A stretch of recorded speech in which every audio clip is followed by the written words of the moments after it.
Olá, seja bem-vindo, bem-vinda a mais um episódio do nosso podcast Acordo Entre Nós. Eu sou André Carneiro, advogado de família, psicólogo, especialista em fazer acordos com conciliação e mediação. E esse podcast ele traz a ideia de desatar os nós por meio de um acordo. E hoje eu estou recebendo uma convidada super especial, uma grande amiga, que ela já disse que é para não chamar ela de doutora, já não vou chamar. O problema é que ela tem um apelido, aí do nada ela vai eu chamar pelo apelido. Mas Thaís Tavares, que é advogada, mestre em Direito, dá aula sobre essa matéria de mediação e conciliação e, como o tema do podcast é acordo, a gente vai trazer aqui a importância hoje do fazer acordo, do mediar, do conciliar. E, na verdade, a nossa ideia aqui é trazer muito para você que acha que eu vou entrar no judiciário e fazer acordo para quê? E mal sabe a pessoa que acordo sempre é a melhor saída. Thaís, muito obrigado por você estar aqui, por ter aceitado o meu convite. Para mim é um prazer, uma honra. E fala para a gente, para começar, qual é a importância dos acordos, dos processos? Oi, pessoal, oi, André. Primeiro, muito obrigada por me chamar novamente para estar aqui com você no podcast. Eu fico muito feliz, e principalmente para falar de um tema que eu gosto tanto. É um tema que eu fico muito alegre em comentar, em falar, em estudar, ler. Então, eu realmente amo muito falar disso. E estar aqui com você me deixa ainda mais feliz. E, assim, nada de doutora mesmo. Pode me chamar de apelido, eu acho ótimo. Não tem problema, tá tudo bem. É Tatá, e é isso. É mais fácil eu responder do que por doutora. Mas, enfim, assim, a importância dos acordos no judiciário. Eu acho que, na verdade, a importância dos acordos em todos os lugares, né? Porque falar de acordo só no judiciário é limitar muito o tema para algo que consegue passar por todos os lugares e por todas as áreas da nossa vida, em todos os momentos. Então, eu acho que falar da importância dos acordos na nossa vida é o mais importante, porque, para mim, o acordo é algo que vai garantir que a minha vontade vai ser ouvida e vai ser considerada, e a vontade do outro vai ser ouvida e vai ser considerada, mesmo que a gente saiba que falar de acordo é chegar em um meio termo. Então, você não vai ter 100% da sua vontade ouvida e considerada, mas você vai ter parte dela levada em consideração, e para mim isso é muito importante. Eu acho que você consegue chegar a lugares que garante que a pessoa vai cumprir com o que prometeu. Perfeito. A gente sabe que, para quem atua nessa área, que essa questão dos acordos, da mediação, da conciliação, ela veio muito ali nos anos de 2010, que teve a resolução do CNJ, falando sobre mediação, sobre conciliação, e nessa época foram criados aí os Centros Judiciários de Conflitos, o CEJUSC, e nessa perspectiva, por que que mediação e conciliação? Eu vou já perguntar para ela qual é a diferença, para ela explicar aqui para a gente, porque tem uma diferençazinha básica que muita gente não sabe, e todo mundo fala às vezes, vou mediar, vou conciliar, quando geralmente acontece um processo em quase 100% tem lá, que o juiz está lhe convidando para uma audiência lá, CEJUSC, de conciliação e mediação, aí tem a sala harmonia, tem a sala tal. E aí a pessoa fica, mas o que é conciliação, o que é mediação? Mas antes de você me responder a diferença entre os dois, por que é que essa prática de mediação, de conciliação, ela se torna tão importante na sua perspectiva, Thaís, dentro do judiciário? Né? Como eu falei, foi criado ali em 2010, né, que teve esse movimento do CNJ, obviamente já vinha se falando sobre isso anterior. O CPC, né, o Código de Processo Civil de 2015, reafirmou essa questão da mediação, da conciliação, de fazer o acordo, né, de realmente desatar os nós, das pessoas terem direito de falar, terem direito de serem escutadas, porque como eu costumo dizer aqui no podcast, o que muitas vezes a pessoa quer ser escutada, né, e a gente sabe, enquanto advogados, que existe dois tipos de lide, a lide processual e a lide sociológica, né, que o conflito, na verdade, existe realmente o conflito mais técnico que é processual, mas na maioria das vezes, se a gente imaginar um iceberg, a lide sociológica é o que está realmente as emoções, está ali embaixo desse iceberg. Aquela pontinha mesmo é só o processo. E, na verdade, o que move muitas vezes a pessoa são as emoções, são os sentimentos. Os interesses, né? Os interesses. E aí me fala, por que você acha, se você achar isso, que é essencial a mediação e conciliação no judiciário? Como você falou, né? O conflito, ele existe. O conflito existe em todos os lugares. Eu levo, às vezes, na aula, um exemplo de um prédio, em todos os andares, vários causos acontecendo, e um vai puxando o outro. Então, um cachorro late, a pessoa do andar de baixo fica chateado, e aí liga o som mais alto, e o vizinho de porta acha ruim porque o som ficou muito alto, e assim o conflito vai crescendo, vai aumentando. E tudo isso começou com algo que podia ter sido resolvido com uma conversa. Então, um conflito básico desse entre vizinhos existe também um conflito de alguém que está no trânsito e está muito estressado, existe um conflito em casa, o seu marido, sua esposa, enfim, deixou a toalha molhada em cima da cama e ali vira um conflito. Então, o conflito ele existe em todos os lugares. E, hoje em dia, qualquer conflito está chegando no judiciário. Seja o conflito que realmente precisa do judiciário, seja um conflito que podia ter sido resolvido realmente com uma conversa. Então, eu acho que hoje, tudo bem que na resolução já vinha sendo trazida essa cultura do acordo, e o código hoje ele traz isso garantido, que vai ser feito a qualquer momento, que o juiz vai dar uma olhada ali se é possível fazer um acordo ou não, logo no início, no meio do processo, no final ele tenta de novo. Isso é obrigatório, né? No começo e no final. Exato. Então, assim, garante que isso vai ser considerado também, isso vai ser visto pelo juiz, essa possibilidade de fazer um acordo. Então, para mim, a importância dessa possibilidade no judiciário é conseguir finalizar esses processos que são muito mais simples, porque realmente as pessoas estão ali para terem as suas emoções e interesses considerados, nem sempre é sobre o conflito. Na verdade, raramente é sobre o conflito que está ali. Muitas vezes as pessoas, até no calor do momento, entram com um processo para ter para ser vista mesmo, como você falou, né? Para ser vista, para ser considerada de alguma forma, para ter os seus interesses, porque realmente o conflito que chega no judiciário é a ponta do iceberg.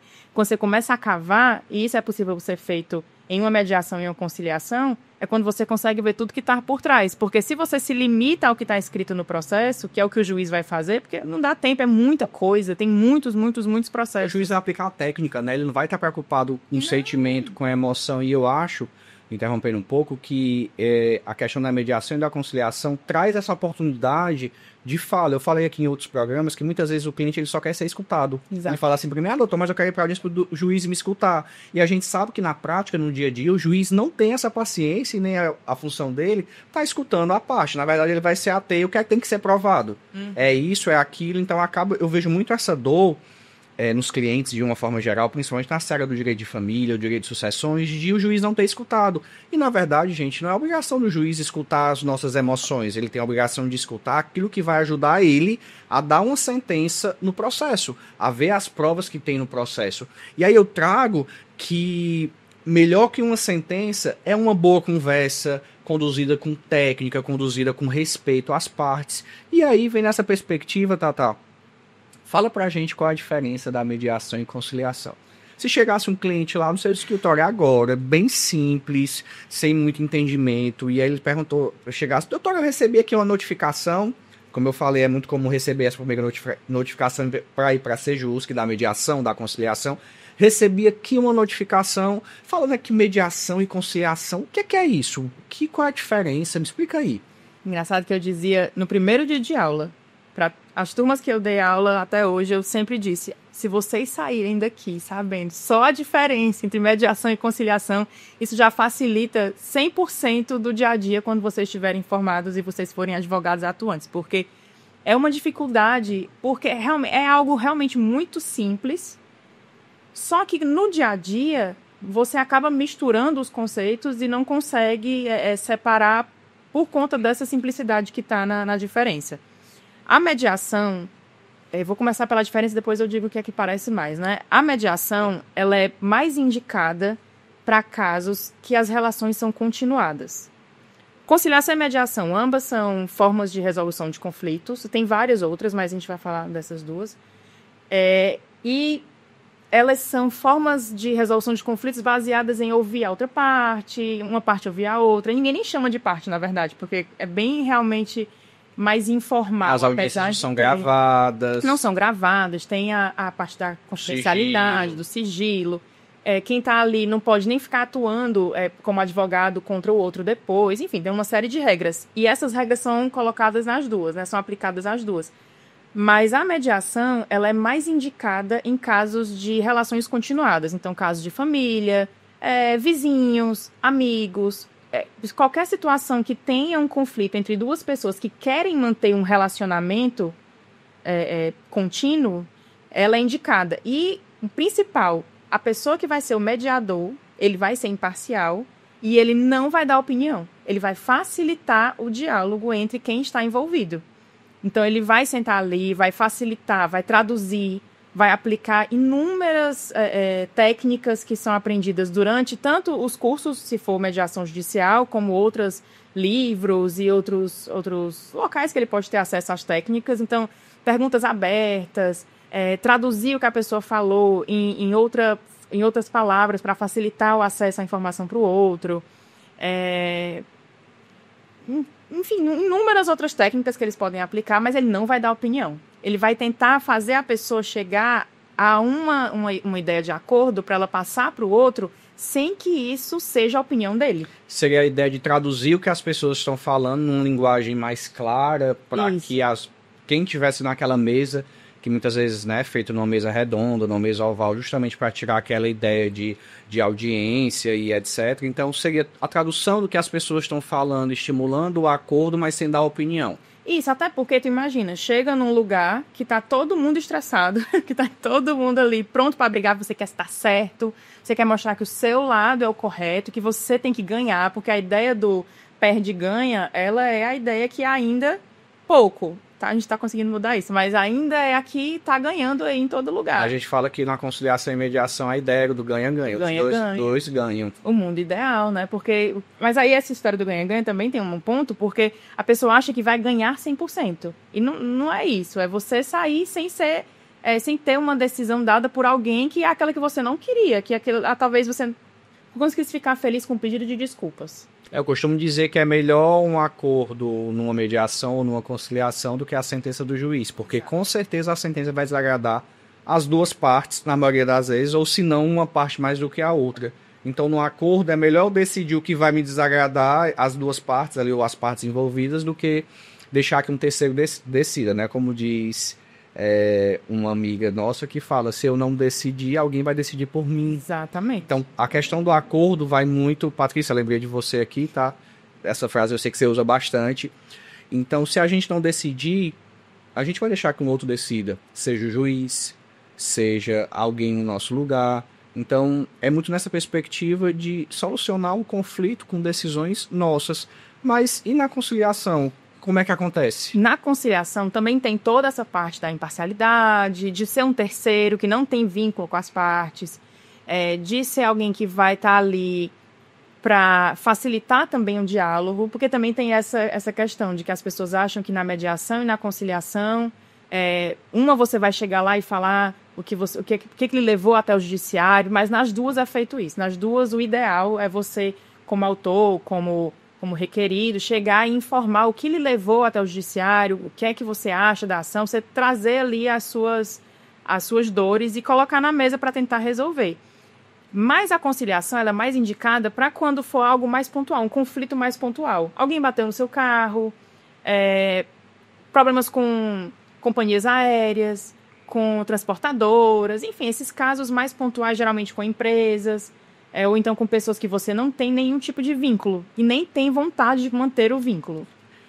Sabe o que eu observo, doutora, na minha prática, doutora, ela vai já me bater, tá, na minha prática, é assim, que existe uma confusão, tanto dos mediadores e conciliadores, quanto dos advogados, quanto das partes, que eu vejo muitas vezes que era para ser uma audiência de mediação, acaba sendo conciliação, porque acaba havendo essa opinião e etc. E aí eu fico numa posição, às vezes, muito desconfortável enquanto advogado, porque eu sei da importância da mediação, sei da importância da conciliação. Cabe ao profissional verificar se é melhor ir pela conciliação, que é opinando, ou se é melhor pela mediação, facilitando, né? Como a doutora falou, que é facilitar o diálogo, ocorre nas duas, mas não opinando, trazendo situações em que as pessoas possam refletir sobre o acordo e etc. Mas eu vejo muito essa confusão que acaba trazendo, na minha perspectiva, um mal-estar, de fato, nessa aplicação. E a gente sabe que quando uma audiência, seja ela de mediação e conciliação, ela é bem conduzida com boas técnicas, né, da escuta principalmente, que eu falo que é a principal coisa de qualquer técnica de acordo, né, como a doutora falou, né, métodos de soluções de conflitos existem vários. A gente está aqui hoje falando da mediação e conciliação, mas tem arbitragem. Quais são os outros que tem, doutora? Tem, nossa, tem negociação, que é o que eu acho maravilhoso. Tem quando envolve, você pode fazer combinações, você pode fazer média arbitragem, média conciliação. E aí eu ia perguntar isso. Se eu poderia, de repente, as pessoas acham que não, por isso que eu falo que às vezes causa essa confusão e eu me sinto uma posição desconfortável, que eu vejo as pessoas aplicando mediação e conciliação. Isso pode? Pois é, assim, é uma situação um pouco complexa, porque se você realmente analisar como é que é feito hoje uma audiência no judiciário, eu particularmente acho eu acho que existe aí uma mistura de técnicas, apesar de ter o nome lá só mediação ou só conciliação. Eu acredito que isso se dá muito por conta do tempo e da quantidade de processo que existe no judiciário. E aqui a gente está falando só de mediação e conciliação no judiciário, mas existem inúmeras câmaras de mediação que muitas vezes têm vinculação com o tribunal, que aí eles fazem os acordos nesses locais e levam para ser homologados. E também existem outros locais que fazem aplicação, escritórios que fazem aplicação da mediação, das técnicas de mediação e de conciliação para fazer um acordo extrajudicial. Perfeito. Que vai ter ali a sua força. Então, tá tudo certo. Só que eu acredito que o que falta no judiciário é tempo. Entendi. Porque para você fazer uma mediação, não dá nem para você chegar a um resultado quantitativo de sucesso no judiciário, levando em consideração a quantidade de mediações e de conciliações feitas. Porque não é sobre fazer ou não fazer acordo. O sucesso da mediação e o sucesso da conciliação é muito além do que fazer um acordo. Então, isso complica tudo. Isso complica como é que você vai dizer para o judiciário que vale a pena ficar fazendo acordo, se você no final do ano não vai ter uma meta ali atingida de quantidade de acordo, mas você conseguiu facilitar o diálogo entre o pai e o filho. Ou seja, promoveu a escuta e a fala. Você harmonizou um conflito, você harmonizou as relações, e isso é o sucesso da mediação e da conciliação. E eu acho assim, que a mediação, de percepção minha, né, que 99% dos meus processos, mesmo que comecem em litígio, ou seja, no abril, eu acabo conseguindo resolver por mediação e conciliação. Muitas vezes mais por conciliação, opinando mesmo como deveria ser e tentando mostrar para o cliente que aquilo ali seria a melhor forma para ele, ou para ela, enfim. Mas eu vejo o poder transformador que a mediação e a conciliação traz. Poder esse transformador para o judiciário, para as partes, como você bem colocou, a questão de promover o diálogo, de promover a escuta, que muitas vezes a parte ela só quer ser escutada. Exato. Ela só quer colocar para fora aquele sentimento. Eu vejo muito na minha prática de família, principalmente em divórcios heteronormativos, e que muitas vezes esse divórcio termina por uma traição e etc., que as pessoas levam para o processo o que a gente chama, que eu falei no começo, da lide sociológica, das emoções, da questão do psicológico, da questão da frustração daquilo que não foi resolvido, da questão coisas que eu deixei de ganhar ou que eu perdi em questões emocionais, em questões psicológicas. E quando, na verdade, quando a gente vai para a questão da mediação e da conciliação, a gente vai para a ideia, muitas vezes, de desafogar o judiciário. Uhum. Na tua perspectiva, Tata, o que é que tu observa os benefícios da mediação e conciliação para o judiciário? Assim, considerando a questão do tempo, por exemplo, né, no judiciário, muitas vezes as pessoas acham que com uma audiência de mediação e de conciliação vai resolver todos os problemas do mundo e você vai sair de lá de mãos dadas com a pessoa que estava brigando, né, com a outra parte, que vai ficar tudo lindo, mas não deveria ser assim. E, na verdade, nem é. Né? Você consegue marcar inúmeras audiências de conciliação, de mediação até... No mundo deve ser, no né? Mundo deve ser. Porque na prática mesmo, gente, só acaba acontecendo uma audiência. Eu já encontrei... E rápida, né? Nesses meus quase 15 anos de advocacia, se eu tiver encontrado mais que 2 conciliadoras que marcarem outras audiências, eu encontrei muito. Até porque muitas vezes os advogados já chegam numa posição na audiência de conciliação e mediação de que não há acordo. Ou seja, não deixa nem o cliente se expressar ou a parte contrária se expressar. Essa semana eu recebi no escritório um cliente que é reconhecimento de união estável pós-mortem, do pai faleceu, e aí a esposa, né, a companheira que vivia com o pai, entrou com essa ação contra as filhas. E ela disse assim, eu quero postergar o máximo para ela não conseguir, para atrasar o pedido dela. E aí eu perguntei assim, mas fulana, qual é a realidade? Não, ela realmente conviveu com meu pai, eles eram casados, passaram 30 anos. Aí eu disse, o que vai trazer em você não reconhecer isso por meio de um acordo, que foi minha proposta? Vamos reconhecer na audiência de conciliação e mediação e etc. Ela disse, porque ela traiu minha mãe. Ou seja, aí eu observei que você viu onde é que estava o conflito? A realidade. Não era de fato, por mais que a pessoa entenda que tem um direito, muitas vezes ela não quer fazer um acordo porque tem a questão emocional. Mas você vê que o seu papel com ela, você fez uma mediação com ela, com os interesses dela, ela com ela. Sim. Então ela muitas vezes, talvez ela nem tenha olhado ainda para nada disso, não tenha tido coragem de falar isso para ninguém, ou então tivesse vergonha de assumir que estava sentindo tudo aquilo. E você fez uma mediação com ela e os interesses dela. E ela chegou para mim e disse assim, mas doutor André, qual a sua opinião? Eu disse, bem, vamos ser prático aqui na coisa, né? Eu gosto muito de mostrar para o cliente que às vezes faz a mediação e um acordo é muito melhor financeiramente, temporalmente, energeticamente, questão do gasto que você vai ter de energia. A gente fala tanta energia hoje, o gasto que você vai ter com aquele processo, com aquela briga e etc. E aí eu peguei 2 folhas de papel e disse, isso aqui é o que vai acontecer se for judicial, isso aqui é o que vai acontecer se for um acordo. E aí ela disse, então é melhor fazer um acordo e me livrar disso. Aí eu perguntei, como será que seu pai se sentiria se estivesse vivo, vendo a filha não reconhecer que de fato ele viveu uma união com a esposa? Eu acho que ele não ia gostar. Então, muitas vezes a gente vai apelo também pro emocional e eu Mas porque acaba sendo uma técnica. Isso, porque eu, enquanto psicólogo, também trago muito essas técnicas da psicologia de realmente apelar pro emocional. E aí, no fim, ela saiu do meu escritório dizendo, doutor, pois a gente vai pra audiência, vamos fazer um acordo com ela.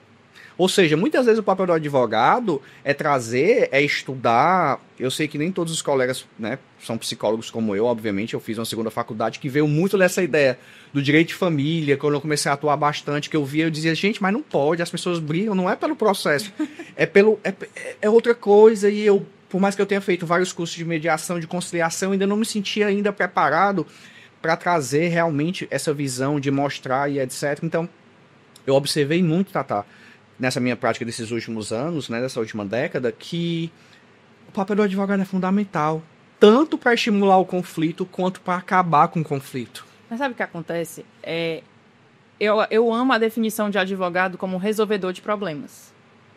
Eu vou fazer um atento. Eu gosto da visão do advogado como acompanhar o cliente no problema dele. Pronto. Não é nem resolvedor de problema, porque eu costumo dizer que o que tem que acontecer no processo vai acontecer. Ótimo. E a nossa função é acompanhar. Eu penso assim. Não, mas faz sim. Mas uma coisa tem a ver com a outra, porque o resolvedor de problemas no sentido de ele buscar soluções e não ficar criando novos problemas. Porque se você tem essa visão que você teve nesse processo, de levar uma conversa para a parte, de falar com ela, de tentar trazer ali o que é que realmente ela está buscando, qual é o interesse.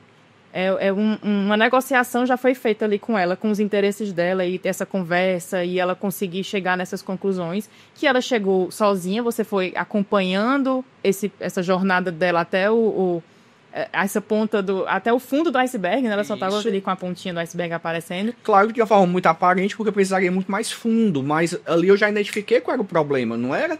Sim, você processo. O aparente foi atrás do que era o problema real, porque isso é uma das principais técnicas, você identificar o problema real a partir do que está sendo trazido até você. Sim, sim. Então você foi buscando uma solução, você foi buscando a forma de transformar essa jornada dela e das outras partes todas de uma forma a se chegar num final. Você não foi ali ser a pessoa que vai influenciar o conflito. Porque se ela buscasse talvez um outro advogado que não tem essa cultura de buscar um ganha-ganha, de buscar solucionar, ela ia se deparar com um advogado que diz, não, a gente vai pegar tudo dele, a gente vai negar tudo. E aí, eu coloco numa situação assim, sabe, Tatá, o que é que eu observo?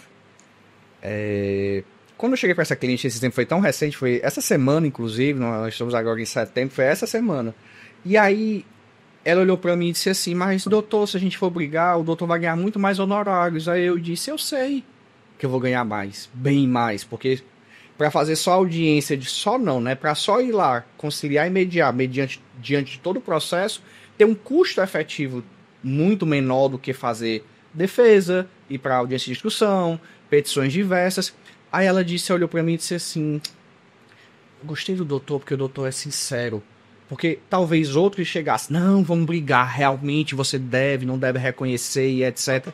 E aí, volto a dizer, se a gente, enquanto advogado, não estimular essa solução de conflito, né, principalmente pela mediação e conciliação e as outras, negociação, arbitragem, enfim, mas se a gente não estimular, a gente vai ver o judiciário abarrotado e questões realmente que são litigiosas, elas acabam demandando e demorando muito mais. E agora me diz, será que ganharia mesmo mais? Se você falar em valor, dinheiro, realmente talvez você ganhasse, mas e as outras coisas que são importantes para você, e o seu tempo? Sim, e a sua disposição de estar ali lidando com o cliente durante anos, durante semanas, durante meses, horas que você podia estar fazendo outras coisas, lidando com outros casos que demandam mais atenção porque não consegue se fazer um acordo em relação a esse caso, ou então que você tem que trabalhar um pouco mais para fazer um acordo. Enfim, eu acho que tem que sair um pouco também da questão do valor financeiro e pensar, os advogados como um todo, pensar no que tem valor para a pessoa. A sua paz tem muito mais valor do que o valor que você vai ganhar de honorário. E eu falo que eu prefiro que o meu cliente esteja satisfeito e feliz no meu escritório ganhando menos honorários fazendo um acordo. Porque ele vai voltar. Porque ele vai voltar e vai indicar outras pessoas, do que ele ficar num processo o cliente ali me demandando. Doutor, como é que tá meu processo? Doutor. E aí tem que fazer uma negociação com os seus próprios valores para conseguir lidar com os interesses do outro. E é complicado. E aí, nessa perspectiva, eu sempre falo assim, Tata, que as pessoas, ao entenderem os benefícios da conciliação e mediação, e eu acabo toda vida que eu recebo um cliente, quase todas as vezes, dependendo do cliente, mas quase sempre eu faço uma aulinha explicativa. Como eu fiz com essa cliente de uma forma muito sucinta, até mesmo falando a quantização dos meus honorários se a gente for para uma briga. E eu falo muito que meu primeiro trabalho no escritório sempre é trazer essa conciliação e essa mediação com o cliente que eu estou atendendo.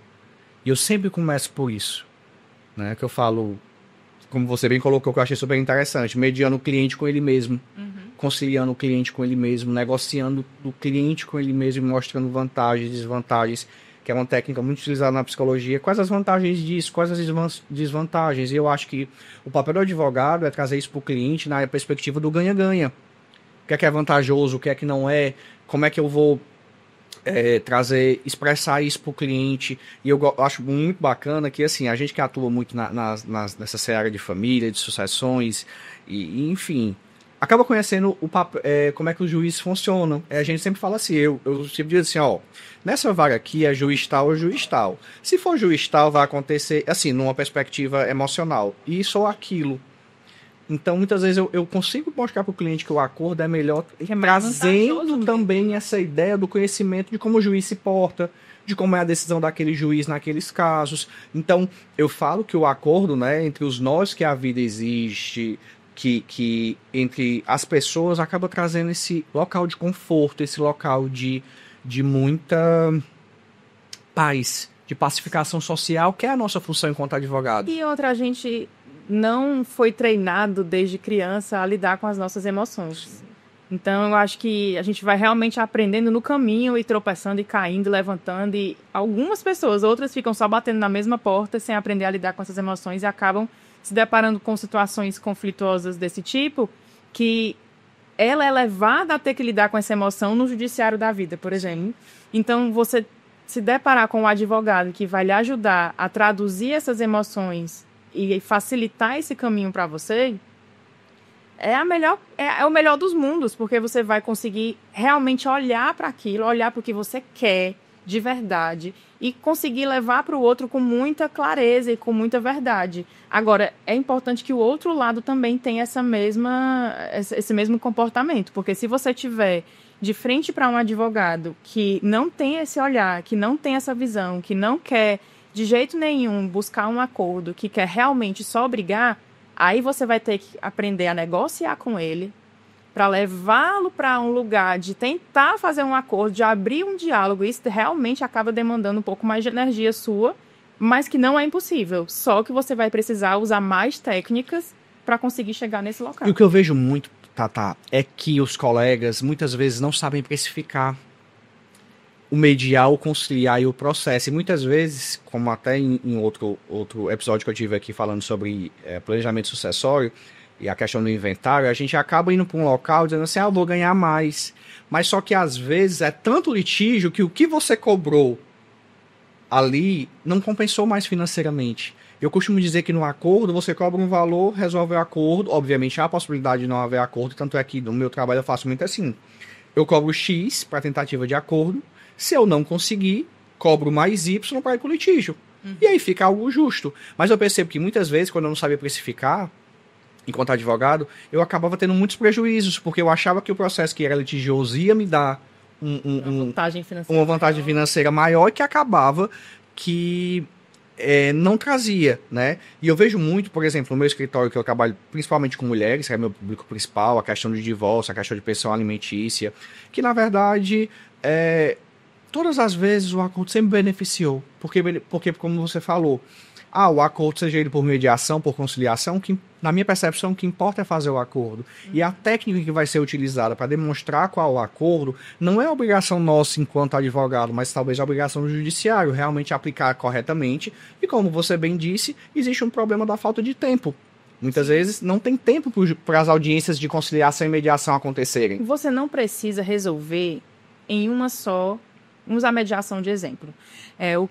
Hoje a gente tem uma tabela, né, que fala de honorários para mediadores, para conciliadores judiciais, extrajudiciais também, existem algumas tabelas, mas você vai precificar a partir de todo o seu conhecimento, obviamente, de toda a sua vivência, de suas técnicas e tal. Mas o que eu acho que pode ser feito também é você começar a pensar para além de uma só reunião de mediação. E eu acho que você vai conseguir mostrar para o outro que o seu trabalho fazendo ali a mediação, indo para esse local, também é importante quando você mostra o motivo de você estar aplicando primeiro essa tentativa de mediação. Ou seja, faz a aulinha que eu falei que fazia. Exato, você que explicava por que é bom, por que não é. Tenta chegar nesse interesse, você marca reunião com a pessoa, marca reunião com a outra e conversa e mostra ali por que é importante cogitar fazer essa mediação, nesse exemplo, e aí tenta verificar a partir dessa conversa, quantas possíveis reuniões de mediação são possíveis você fechar um acordo? Você acredita? Vou te dar um exemplo aqui do meu escritório que aconteceu esse ano. Antes de eu ser advogado, né, antes de ser advogado, ser psicólogo, enfim, eu dava aula particular para poder pagar a faculdade, enfim, aquelas coisas que a gente faz para poder sobreviver, né? E aí eu dava aula particular para uma menina que hoje é uma das minhas grandes amigas e eu sempre admirei muito o casamento dos pais delas. E eu sempre achei um casamento bacana e etc, que foi minha aluna assim há 20 anos atrás. E quando foi esse ano, a mãe dela me procurou porque estava se divorciando do então pai dessa minha aluna. Se ela assistir, ela vai saber que eu estou falando dela, enfim. E aí eu fiquei, poxa, mais um casamento que era tão bacana, e fui entender. E eu tive primeiro uma reunião com ela foi até meu escritório, e eu cheguei e fui entender o que trazia ela ali. Não vou entrar aqui em detalhes, enfim, fui entender realmente a questão do emocional, da lide sociológica, por que ela estava se separando, por que o marido tinha pedido divórcio e etc. E aí, a partir de então, eu comecei a perceber, eu disse assim, vamos fazer o seguinte, deixa eu marcar uma consulta com ele. E eu liguei para ele e tal, aí ele disse, que bom que é você que vai resolver e tal. Aí ele disse, eu fiz assim, quer saber de uma coisa? Eu vou até a sua empresa, você não vem no meu escritório não. E eu fui até a empresa dele, e aí ele me recebeu e a gente conversou e etc. E aí eu entendi que ele também não queria se separar. E aí eu disse, poxa, como é que eu vou resolver isso aqui de uma forma mais humana, de uma forma mais pacífica? Porque, o casal não quer se separar. Sim. Durante o caminho do casamento acaba acontecendo muitas vezes a falta de diálogo, a falta de escuta, de voz, enfim. E aí eu passei Aí liguei para ela, marquei uma reunião na casa dela, porque eu tenho muito esse trabalho de tentar entender, né? De ir ao local do cliente. Por isso que eu acabo dizendo assim, meus processos eu acabo fazendo muito acordo, porque eu não recebo no meu escritório muitas vezes. Não, deixa eu ir na sua empresa, tomar um cafezinho na sua casa. Deixa a pessoa mais confortável. Vamos tomar um café para entender o que é que está acontecendo. Resumindo, depois de 8 reuniões, fiz o acordo de divórcio, fiz a partilha. Quando eu cheguei para assinar o acordo dos dois, eles olharam para mim e disseram, não, a gente resolveu dar mais uma chance. Muitas vezes acontece isso. Aí você vai dizer que isso não foi um acordo? Vai dizer que a mediação não funcionou? Funcionou, você melhorou, você harmonizou um casal, você... Não estou dizendo que você salvou o casal, nem o casamento, nem nada do tipo, mas você facilitou um diálogo que estava totalmente quebrado. E, na verdade, na minha perspectiva, quando eu olhei, disse assim, poxa, eles não querem se separar. Técnica, assim, falando realmente, eles não queriam se separar. A falta de diálogo, a falta de trazer à mesa, muitas vezes, os sentimentos, as emoções, que a gente trabalha isso muito bem na mediação, na conciliação, trazendo a questão da CNV, né, a comunicação não violenta, que tem aquele livro que é super bacana, que é o do... É comunicação não violenta. CNV do Marshall, acho que é assim que fala, gente. Eu peço me falar inglês. E tem outros tantos livros que ensinam a se comunicar. E eu falo que a base de qualquer acordo, de qualquer resolução de conflito, é a comunicação. Sim. Então, por mais que você não esteja passando por um processo judicial, por mais que você esteja com um problema, pode olhar qualquer problema que você esteja com qualquer pessoa da sua vida é pela comunicação. A falta dela ou o excesso dela. Ou por você não saber se comunicar, ter uma comunicação muitas vezes passiva-agressiva, ter uma comunicação agressiva. E com uma comunicação diferente da pessoa que você está se comunicando. Porque uma pessoa se comunica de uma forma e a outra de outra forma. E aí fica E é o que eu falo. Na comunicação. Esse episódio aqui vai ser assistido por milhares de pessoas. Cada pessoa vai entender de uma forma diferente. Sim. Ou seja, o que eu falo... Eu tô falando pra mim de um jeito, você tá interpretando de outro. Então, existe essa ponte entre o que eu falo e o que você escuta e vice-versa. Então, um acordo, ele promove muitas vezes encurtar essa ponte ou, de repente, acabar com essa ponte. O acordo que eu falo, quando tem um profissional muito bom, muito especialista em trazer essas técnicas de mediação, de conciliação. E aí, eu sei que você dá aula, que você falou que dava aula desse conteúdo e etc. Mas me fala uma coisa, como é que tu percebe os impactos da formação desses novos profissionais, que você falou que dava aula para o pessoal da graduação, enfim, na formação de novos profissionais, como é que você percebe, na formação de novos profissionais, essa questão de mediação e conciliação? Eu acredito que é muito importante que a faculdade, os centros universitários, universidades, enfim, o ensino como um todo, ele traga para o estudante um treinamento em habilidades como um todo. É muito além da técnica. Tem uma pesquisa que eu gosto muito, que ela fala que os profissionais são contratados pelas habilidades técnicas. De 10 profissionais, 9 são demitidos porque não têm as habilidades sociais. Pela falta de habilidades emocionais e sociais. Então, eles não sabem conviver em comunidade, não sabem conversar, não sabem escutar o outro. Então, até que é muito comum nas entrevistas de emprego ter assim, nos folders que é boa comunicação, né? Porque isso deveria ser o mínimo, né? Mas você pede lá, boa comunicação, saber conviver em grupos. Eu fico assim, é o mínimo. E aí, o que é que isso tem a ver com o mediador, com o conciliador? Esse tipo de habilidade é muito importante na formação de um conciliador, de um mediador, e muito importante em um profissional de qualquer área, mas do direito principalmente. Você é psicólogo também, então tem essa habilidade muito desenvolvida, mas esse tipo de soft skills que o pessoal fala, né, não é necessariamente de alguém que foi treinado em uma outra graduação para isso. Você consegue desenvolver qualquer habilidade de escuta ativa, de empatia. Empatia é muito importante. As pessoas nem sabem o que é empatia direito. Acham que realmente consegue sentir tudo que o outro sente, sem nunca ter vivido nada semelhante, nada parecido, nem olhando. Existe uma utopia, né, da empatia nas redes sociais hoje em dia, que infelizmente, na minha percepção, não levam a lugar nenhum. Só mais a comparação e a conflitos. Isso.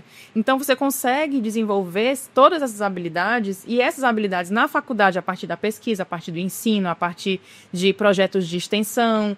É o melhor lugar para você desenvolver esse tipo de habilidade, porque você vai ter contato com várias pessoas, provavelmente o contato diário, porque a sua turma está ali praticamente a mesma em todas as disciplinas que você faz. Você consegue ter mais tempo para estudar, a maioria das pessoas, claro. Você consegue ter acesso à pesquisa, ter acesso a projetos de extensão que a faculdade tem em comunidades, em outras localidades, com outras pessoas diferentes. Você consegue desenvolver esse tipo de habilidade na faculdade. Isso torna você um profissional muito melhor, que mesmo que você não atue diretamente com a mediação, com a conciliação judicial, você não faça um treinamento, porque existe um curso específico, uma formação específica, que você leve essas habilidades para o seu escritório, se você for para um concurso público, para o seu concurso, se você atuar em outra área diferente, com a sua família, para os seus conflitos internos, para você conseguir... Você tem um livro que é Como Chegar ao Sim, que fala muito das técnicas de mediação e de conciliação baseadas principalmente nas negociações, né, as negociações. Sim. Mas o primeiro livro dele, antes desse, apesar de ter sido escrito depois, é o Como Chegar ao Sim com você mesmo. Sim. É muito importante que você chegue nesse local de paz interna, ou tanto que der, né, claro, para conseguir lidar com os conflitos do outro. Mas você consegue fazer isso aplicando todas essas técnicas que você aprende no seu dia a dia, na sua vida. Então, eu acredito que o principal ponto para você treinar bons profissionais, para você ser um bom profissional, é você desenvolver essas habilidades para além da técnica, porque a técnica a gente aprende muito rápido. Você lê um livro, você aprende no dia a dia, na prática você aprende. Agora, habilidades emocionais e sociais, você só aprende se dedicando a isso e a se tornar uma pessoa melhor todo dia. Eu tenho uma amiga que fala assim, você não aprende a nadar num livro de natação. Da mesma forma, você não vai aprender a mediar e conciliar lendo um livro de mediação e conciliação. Você não vai aprender a conciliar, na minha percepção, ali tendo aula sobre isso, é na prática. Obviamente, a expertise que eu tenho hoje em mediar e conciliar,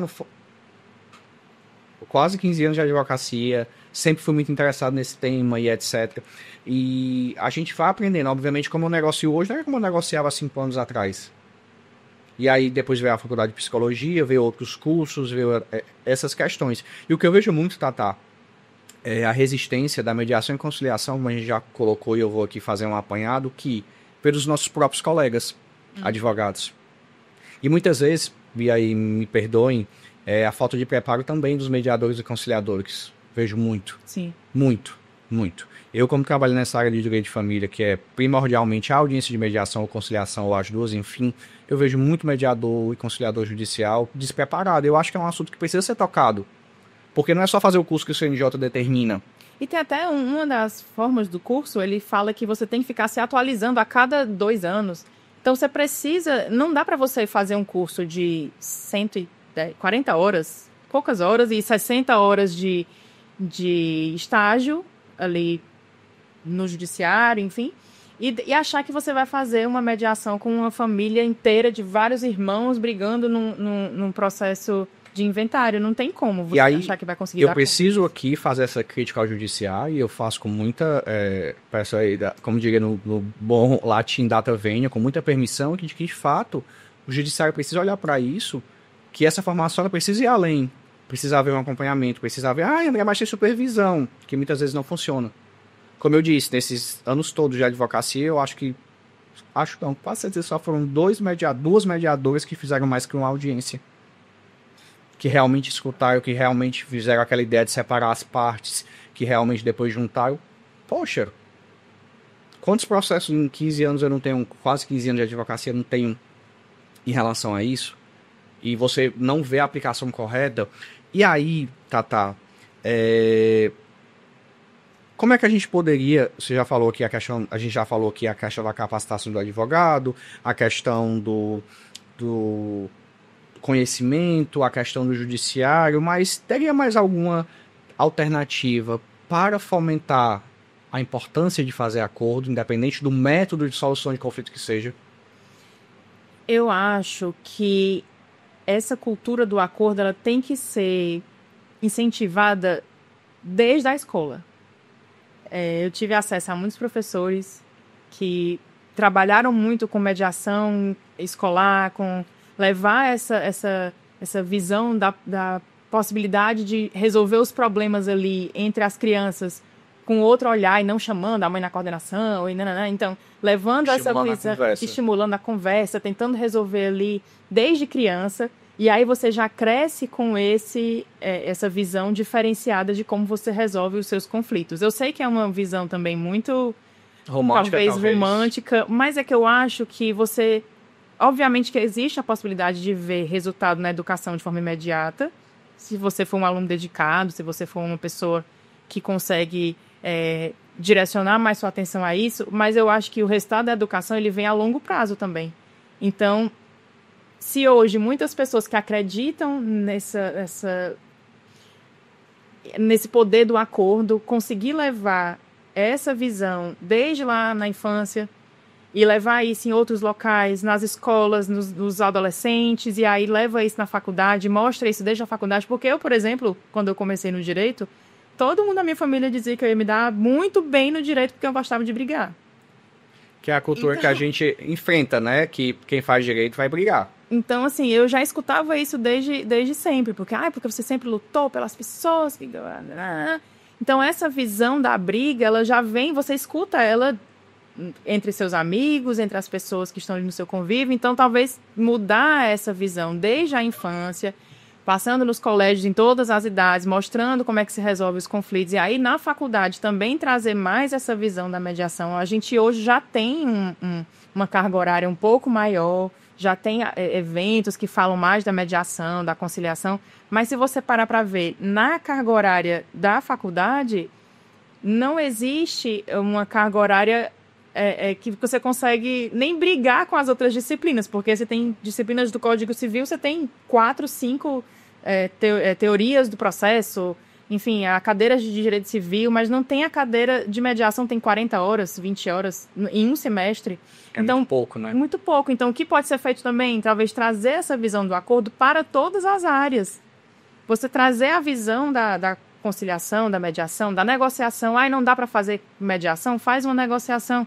Mas trazer a visão da possibilidade de se realizar um acordo em todas as disciplinas que você tem na faculdade. E aí você consegue trazer essa visão para o mundo real pós-faculdade. Um dado importante, a última revista do IBDFAM, que é o Instituto Brasileiro de Direito de Família, trouxe a questão da importância da mediação, né, para o direito de família. E nessa revista, que é a última que saiu agora, julho, né, e que eu recebi agora, a entrevistada lá, a colega advogada, fala a mudança do paradigma, de que antes a mediação era uma alternativa e hoje virou o modelo principal do direito de família, né? E ela elenca muito, que é o que a gente conversou aqui, né, que a mediação preserva os vínculos, como você trouxe, uma relação continuada, e muito nessa possibilidade de reconstrução familiar, muito nessa perspectiva de uma oportunidade de trazer a paz, uma oportunidade, por exemplo, no direito das sucessões, de restabelecer o amor entre a família, e a questão muito das técnicas que precisam ser conhecidas pelos colegas, a escuta empática e não a questão da empatia, se colocar no lugar do outro, que não é bem isso. A questão da ética, da visão interdisciplinar, que às vezes não é só ali a visão do advogado. Muitas vezes eu falo para os meus clientes, vamos procurar uma terapia, vamos procurar um psicólogo para você entender, para você trabalhar as suas questões. E muitas vezes eu recebo clientes que dizem assim, doutor, você tem me indicado um psicólogo salvou minha vida, porque eu percebi várias outras coisas, como a gente colocou, né?